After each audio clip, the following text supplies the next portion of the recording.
October 4th, 2012, all of us were shocked to hear of the news of a senseless and tragic assault and death of a young athlete and student at the Washington Jefferson College here in Washington.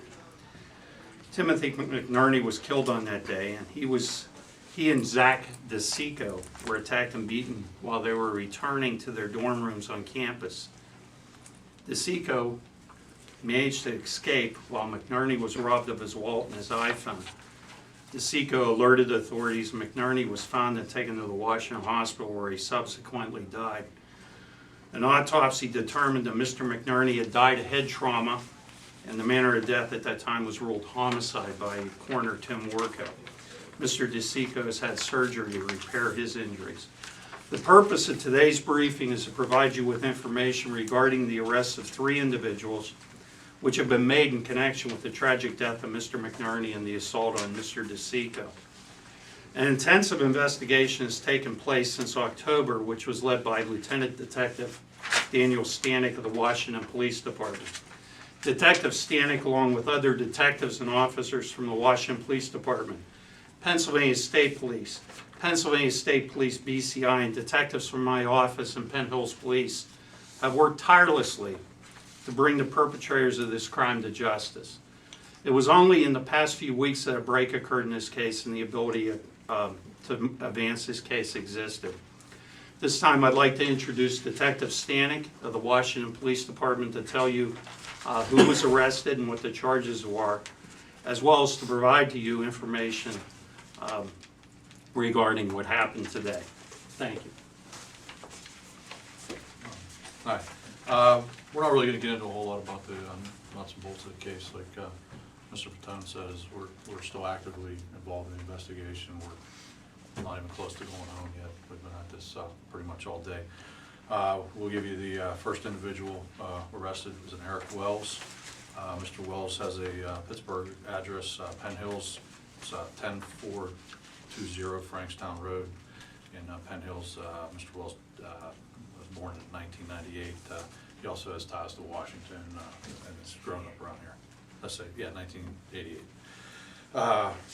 The second is Adam Hankins. He also has ties to Washington. He has an address of 348 Houston Street in Washington, and his date of birth is 8/9 of '89. And the third individual is Troy Simmons, and his date of birth is 1/1 of '90. He's actually out of East Pittsburgh, and these 3 individuals were identified through the cooperative efforts of many different agencies and a lot of different information coming in over a long period of time, and it started to pick up some steam in the last few weeks, and culminated today in the arrest of these 3 individuals.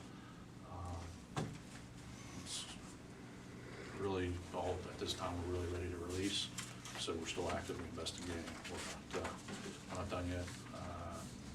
Any other arrests forthcoming expected? We don't believe at this time any more arrests. I would like to acknowledge some people that have helped us in this investigation. This truly was a cooperative effort from law enforcement in this matter. Many resources and people made it possible for the case to reach this result. And it wouldn't have been obtained without the cooperation of prosecutorial agencies such as the Fayette County District Attorney Jack Hennix and his staff, Montgomery County District Attorney Risa Furman and Kevin Steele, First Assistant, Deputy Attorney General Michael Alwish, my First Assistant Mike Lucas, and Deputy District Attorney Chad Snyder were instrumental in bringing this matter to a close. We started very early this morning, and as I said, the investigation is still going on.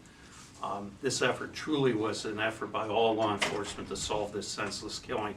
I thank everyone involved, all the officers and the departments that were involved in bringing this case to conclusion. Please keep in mind, since this is an active case, there's a lot I can't talk about. The criminal complaints will be available a little bit later. Yes, sir. Can you just talk generally about what the breaks in the case were in the past few weeks? Was it whether it was surveillance video or witnesses? At this time, we're not discussing the investigative techniques involved in this case that led to where we are at this at this point in time. James. As I said, this is still an active investigation. Was Mr. McNerney and the other student that was with him, were they the targets, or were they in the wrong place at the wrong time? What can you tell us at this point? Just to kind of update what we said back in October, is we feel like it was a, sure, Thank you, we sir. feel like it was just a kind of a mere encounter between these two groups. We don't feel like, even at this point in the investigation, that the actors involved were actively seeking to go out and commit a crime at that point. Things just escalated to where they did, so at this point, that's what we believe. Can you talk a little bit about the motive? I know the wallet was missing.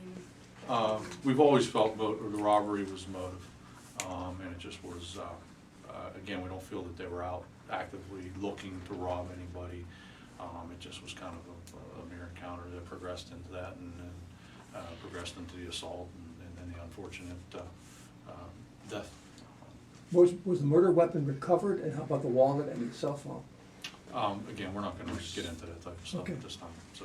Would you say that, I know you can't talk about details, but would you say that there was kind of a cold trail until that moment or two, a couple weeks ago, when things started to happen? I mean, as cold it would be, there's nothing going on. There's always something actively going on, and, sometimes that is an active lead that turns into a dead end, that you realize that you were pursuing, a lead that had anything to do with this. So we've always been actively working this case since day one, and just things did start heating up in the last few weeks. You said Wells had ties to Pittsburgh, or to the city of Washington, even though he lived in Pittsburgh. Can you Yes. discuss any kind of ties that he had? He lived here for a little while, and, so. Have you talked to the McNerney family tonight at all, or? I is there anything you briefly could- talked with Denise. We just wanted to let her know where we were at, and, about the pending arrest, and, she was very grateful, and, she wanted to thank all the officers and agencies that were involved, and, we'll talk to her a little bit more in depth later on, but we did want to alert her to the arrest.